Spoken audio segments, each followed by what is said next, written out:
Donc nous avons affaire, en discutant de ces questions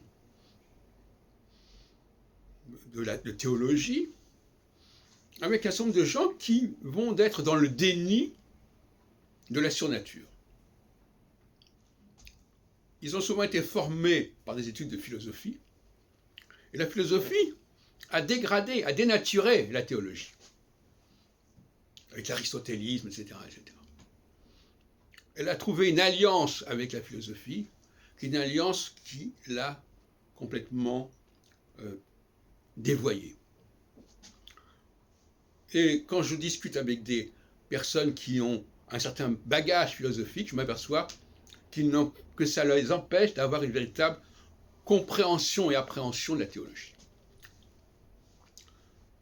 Je pense notamment à mon ami Jean-Paul. Et en fin de compte, à ce moment-là, on est dans le déni. C'est-à-dire que l'idée de ce que j'ai appelé tout à l'heure le surdieu, la surnature, leur est insupportable. Ils veulent un système binaire. D'un côté, ce que l'homme invente, ce qui est immanent.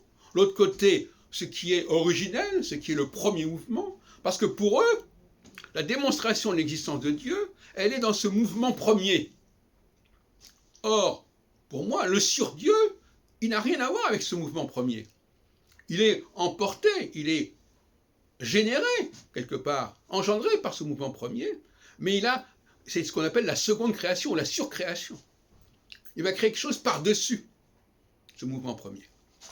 Et le débat, c'est de savoir s'il y a effectivement ce par-dessus mouvement premier ou pas. Donc là, voilà le débat théologique tel qu'il est, en fait. Alors, j'ai eu des discussions pédagogiques assez amusantes ces derniers jours à ce sujet. Comment peut-on capter la surnature? Comment peut-on capter que quelque chose a interféré avec l'ordre des choses premier? C'est ça qui est intéressant. Alors, il y a plusieurs pistes de recherche. Je vous renvoie à certaines vidéos que j'ai faites à ce sujet ces derniers jours, ces tout derniers jours. Mais qu'est-ce que c'est que le génie, par exemple? Est-ce que le génie appartient à la nature première ou à la surnature? Et puis il y a la question du peuple juif. Le peuple juif, dans la Bible on parle du peuple juif, du peuple hébreu, au chapitre 3 de l'Exode, il est bien dit que Dieu dit à Moïse, va vers mon peuple.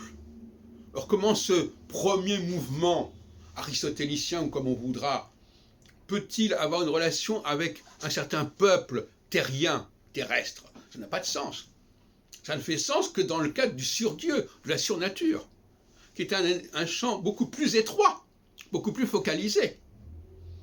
Alors moi je crois à un Dieu focalisé sur notre humanité, focalisé sur notre terre, focalisé sur les astres qui font sens pour notre terre. Et ce Dieu focalisé sur nous, sur notre humanité, ce n'est pas le Dieu premier, ce n'est pas le Dieu de la nature. Et ce n'est pas non plus, bien entendu, l'homme-dieu qui croit qu'il peut créer ce qu'il veut, etc. Ce qui est vrai aussi d'une certaine manière. Donc on a trois stades de création.